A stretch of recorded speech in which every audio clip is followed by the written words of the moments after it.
тоок эти оорулардын алдын алат.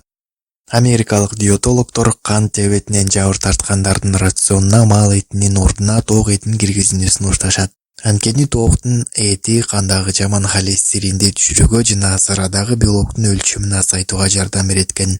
Мындан тышкары тоок эти инфаркт, инсульт ооруларынын алдын алып, гипертониянын өнүгүү коркунучун азайтат. Организмдеги зат алмашууну нормалдаштырып, иммунитеттин бекемделишин жөнгө салат. Тооктун этинде эттин башка түрлөрүнө караганда белок көп, а май аз, болгону 10%. Адамга зарыл болгон аминокислотанын өлчөмү боюнча эттин бул түрүн лидер десе болот. Ал тоок этинде 92% түзөт. Холестерин таптакыр аз, балыкка караганда бир азга көбүрөөк. Тоок этинин дагы бир өзгөчөлүгү ал организмге жеңил сиңет. Андагы белоктордун кошулмасы суук тиүү ооруларына каршы турат. Тоок этинде организмге зарыл болгон В тобунун витаминдери жана фосфор, кальций, жез, магний жана башка микроэлементтер бар. Өтө куурулган жана ачуу татымалдар кошулган тоок эти сиздин организмге пайда алып келмек түгүл, тескерисинче зыян алып келиши мүмкүн.